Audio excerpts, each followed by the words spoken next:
સ્થાનિક સ્વરાજની ચૂંટણીમાં કોંગ્રેસને જ્યાં એક તરફ ઉમેદવારો મળવાના પણ ફાંફા પડી રહ્યા હતા, ત્યાં બીજી તરફ એ વફાદાર નેતાઓ કે જેમણે વર્ષોથી કોંગ્રેસમાં રહીને પક્ષનું કામ કર્યું છે, તેમને રાજકોટ કોંગ્રેસમાં ભારે અન્યાય થયો છે।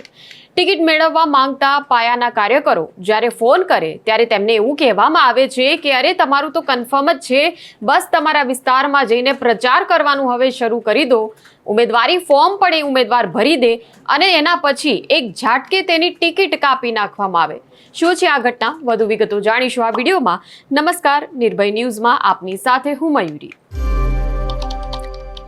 સ્થાનિક સ્વરાજની ચૂંટણીમાં ટિકિટને લઈને ભાજપ કોંગ્રેસ બંનેમાં આ વખતે ભારે કકળાટ જોવા મળ્યો હતો, જ્યારે એક સમયે કોંગ્રેસ માટે એવો હતો કે કોંગ્રેસને ચૂંટણીની તારીખો જાહેર થઈ ગયા પછી ઉમેદવારો શોધવા પડી રહ્યા હતા, ઉમેદવારો મળવાના ફાંફા પડી રહ્યા હતા, લોકોને સામેથી ફોન કરીને કોંગ્રેસે સમજાવી પટાવીને ટિકિટો પકડાવી હતી। અને ખાસ કરીને જો વાત કરીએ રાજકોટની, તો રાજકોટમાં કોંગ્રેસે જૂના જોગીઓને મેદાનમાં ઉતારવા પડ્યા છે, પણ ત્યાં જ વોર્ડ નંબર 7 રાજકોટમાંથી એક ઘટના એવી બની છે કે જ્યાં કોંગ્રેસે પોતાના એક વર્ષો જૂના વફાદાર કાર્યકરની ટિકિટ સામેથી કાપી નાખી। પ્રીતિબેન ગોહિલે વોર્ડ નંબર 7માંથી ઉમેદવારી નોંધાવી હતી અને તે પહેલા જ્યારે નિરીક્ષકને તેમણે કન્ફર્મ કરવા માટે ફોન કર્યો કે શું તેમને આ વખતે ટિકિટ મળી રહી છે કે કેમ, તો સામે તેમને એવો જવાબ મળ્યો કે અરે તમારું તો કન્ફર્મ જ હોય, પ્રચારની તૈયારીઓ જઈને શરૂ કરી દો, તમારી ટિકિટ તો તમને આપવાની જ હોય। જે પ્રકારે આ વાતચીત થઈ હતી તે મુજબ ટિકિટ તેમને આપવામાં પણ આવી હતી। પ્રીતિબેન ગોહિલે ઉમેદવારી ફોર્મ પણ ભરી દીધું હતું અને પછી આ વોર્ડમાંથી જેવા એવા સમાચારો મળ્યા કે ભાજપે નેહલ શુક્લને મેદાનમાં ઉતાર્યા છે અને કોંગ્રેસને નુકસાન થવાની આશંકાઓ ઊભી થઈ, એટલા માટે છેલ્લી ઘડીએ કોંગ્રેસે ઉમેદવાર બદલી નાખ્યા અને પ્રીતિબેનનું ફોર્મ રદ થયું। ત્યારે પહેલા એ જોઈએ કે પ્રીતિબેન ગોહિલ અને તેમના પતિ નિલેશ ગોહિલે શું કહ્યું છે। કોંગ્રેસ પ્રત્યે મારું નામ પ્રીતિબેન નિલેશભાઈ ગોહિલ। કોંગ્રેસ તરફથી અમને પહેલા રિઝર્વમાં ટિકિટ આપેલી હતી, પછી નામ છાપવામાં આવી ગયું, બધું થઈ ગયું, પછી છેલ્લે એન્ડ ટાઈમે કાલે 1 વાગે કે તમે રિજેક્ટ કરી નાખો, આમાં તમારું નહીં આવે। 7 નંબરમાંથી એ લોકો હંસાબેન કોક કરીને આપે છે। અન્યાય ન થવો જોઈએ આવો, કોંગ્રેસ તરફથી અમને બહુ અન્યાય થયો। 30 વર્ષની જે મારા હસબન્ડની સેવા હતી ને, અને 50 વર્ષથી મારા સસરા હતા કોંગ્રેસમાં, એટલે આજીવન આ લોકોએ સેવા કરી છે, એનું કોઈ ફળ ના મળે અમને।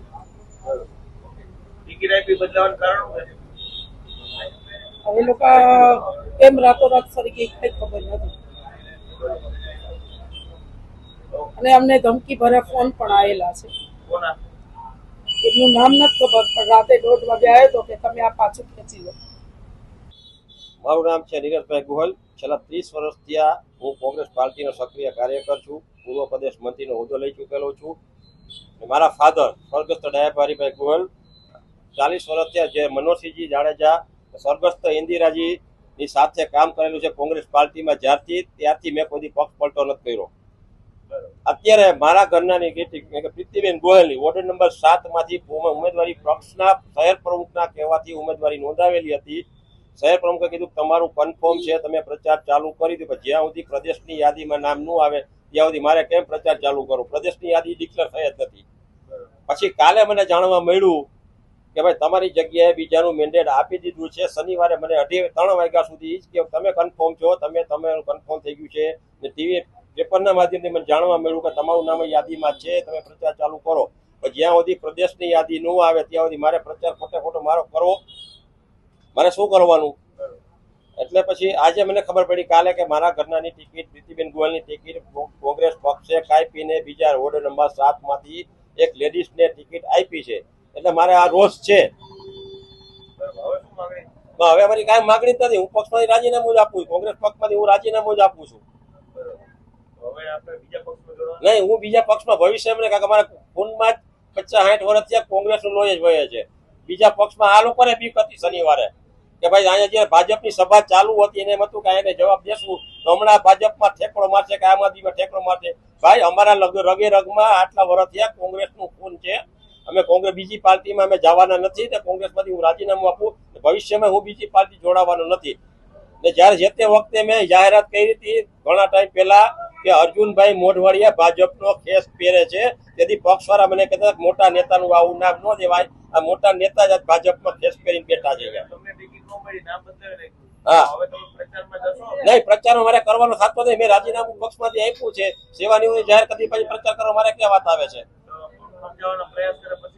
નહીં, સમજાવવાનો પ્રયાસ કરશે. મારે કઈ સમજાવવું જ નથી. હવે અત્યાર સુધી આબરૂ કરી નાખી, હવે શું સમજાવી કરશે મને? તો આ ઘટના પરથી એવું સાબિત થાય છે કે પાયાના કાર્યકરોની અવગણના ફક્ત ભાજપમાં નહીં પરંતુ કોંગ્રેસમાં પણ થઈ રહી છે. અને હવે જ્યારે આ કાર્યકરો એ નારાજ થઈને પક્ષ છોડી રહ્યા છે ત્યારે આગામી સમયમાં ચૂંટણી પર તેની કેવી અસર જોવા મળશે તે જોવાનું રહ્યું. હાલ આ વિષય બાબતે તમારું શું કહેવું છે ચોક્કસપણે અમને કમેન્ટમાં જણાવજો. અને આવા વિડીયો માટે જોતા રહો નિર્ભય ન્યૂઝ. અમારી ચેનલને લાઇક, શેર અને સબસ્ક્રાઇબ કરવાનું ભૂલશો નહીં. નમસ્કાર.